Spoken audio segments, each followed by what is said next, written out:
Okay, today's date is August the 9th of 2023. I bought 10 yards of topsoil so that I can get rid of all my grass because I don't want to cut grass anymore. So I'm getting on my property just to be topsoil. It may not look as aesthetic as grass would be, but it sure is a hell of a lot of less work. Anyway, I just thought of this idea last night. What I did was I got me a piece, and it can be any size you want, but you want it at least 6 to 8 foot minimum. And what I did was I screwed in some D-rings on either end,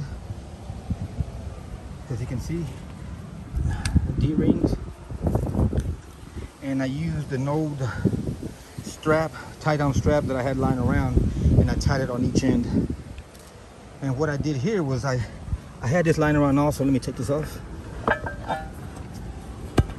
This was like from an IKEA fixture, like a table of some sort, but you can use anything you have on site that may resemble the stem of a barbell, weight plate, whatever.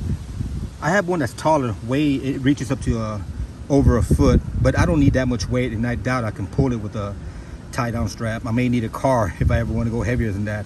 But I have two 45-pound plates that I set on top of there, and as you can see from last night's work, it's not too bad. It's not what you would say level, is perfect level, but it's pretty decent considering it's being done by hand. No machines, no equipment, nothing. I like the way it's turning out.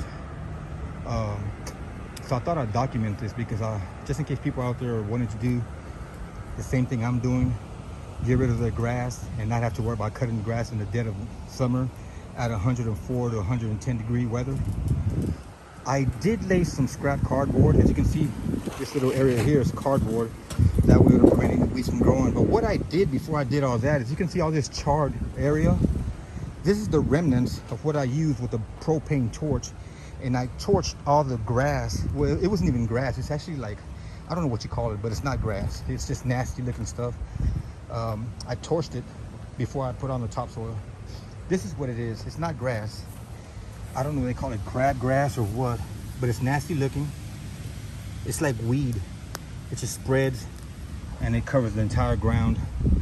Very little to no grass on this whole entire property. You can see we have different types of weeds growing. And so what I did was I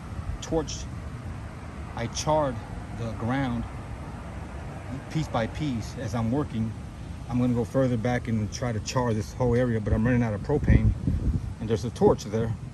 But anyway, it's a good idea to char the grass. I was trying to use I don't know what they call this tool, but it's not a hoe, but it's something that actually cuts, you know, the weeds. It digs out the weeds, but it was too much work. You're talking about doing all this property with this tool. There's no way in hell I'm gonna do that. But this is useful for edges, to get in the sharp edges or little corners of the property where you can't reach. But that's what I did. I charred the ground and then I'm laying topsoil. As you can see, I made my first pass. And what I do is I fill in the low spots. I added some topsoil here and topsoil there because I see it's low areas here. So when I bring it on the second pass with the two 45-pound weights back coming across this way, the little extra topsoil that I added is going to fill in the lower gaps. The more weight you put, the flusher it is. I was working with a 45 and a 25-pound weight over there, but I felt like I needed more weight just to get it more flush. I should have done that last night in that area. But it didn't come out bad. It's looking pretty decent, considering I have no equipment, no heavy equipment to work with. And I just like the look of it.